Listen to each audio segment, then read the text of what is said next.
A British medium says that she's had sex with over 20 ghosts, and now she's found the one.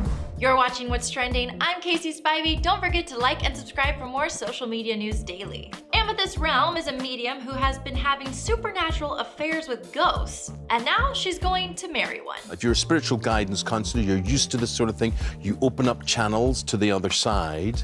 I do, yeah. And this is a channel that, well, you really connected with. Yeah.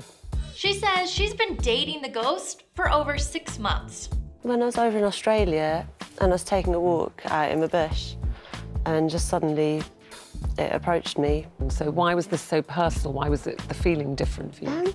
Because I fell in love with it, I guess. Just, it's for one. Amethyst said that after she encountered the spirit, it was sad to leave him. Well, yeah, I was really sad because in my experience, spirits tend to be quite static. And so I thought I'd had to leave it behind. And then whilst I was on the plane, I suddenly realised it surprised me and, yeah, come with me. Well, you did say that actually on the flight back from Australia, you did actually go into the loo and do what some people do. Member of a Mile High Club, yeah.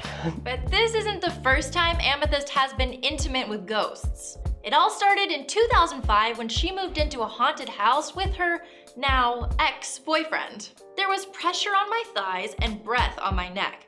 I just always felt safe. I had sex with the ghost. You can feel it. It's difficult to explain. I feel them through their weight against me, their touch, the warmth and energy that just sinks into me. Orgasms I've had with my spirit lovers have been way more satisfying than any I've had with ordinary men. But this is not the first woman to have claimed to have sex with a ghost. Paranormal Activity 2 actress Natasha Blasik claimed she had a sexual encounter with a ghost. I was in a room by myself. I was at home and I was lying in bed, and then I felt that something entered the room, and I couldn't see anybody. And suddenly I could feel that somebody was touching me, and the hands were pushing me against my will, and then I could feel the weight of the body on the top of me.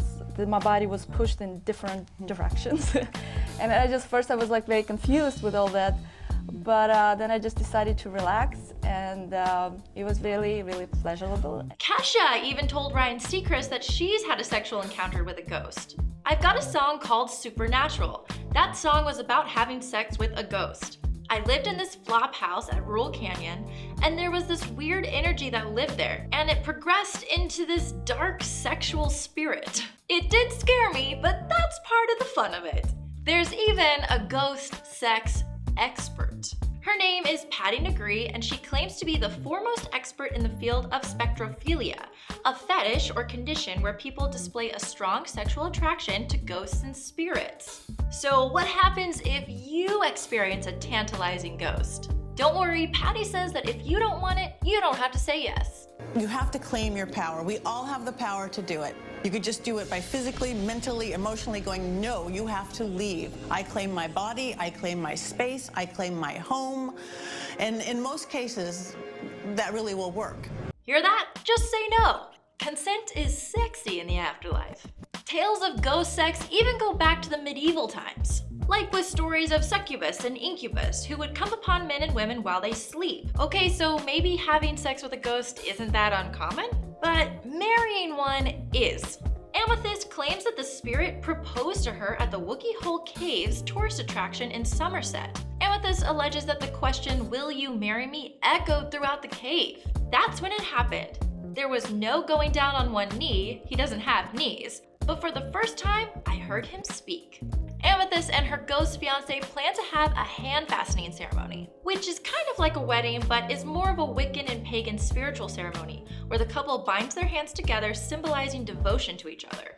And get this, Amethyst even wants to have a baby with her fiancé. I would hope physical.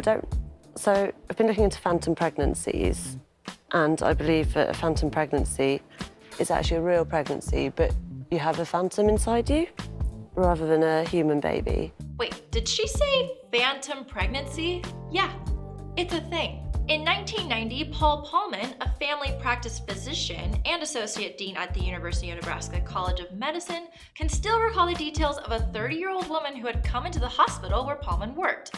Her belly looked like she was very far along in her pregnancy, but she had no uterus. In fact, she'd had a hysterectomy before. There was another false pregnancy in 2010 in North Carolina. A woman came into the emergency room and asked for a C-section. However, when the doctors went to perform the surgery, they discovered there was no baby. Cases like this even date back to ancient times. And even in ancient China, cases of false pregnancy were referred to as ghost fetuses, and they were said to occur after the union of a woman and a ghost. So what do you think about these ghostly relationships? Let us know in the comment section. And for more of what's trending, head to whatstrending.com.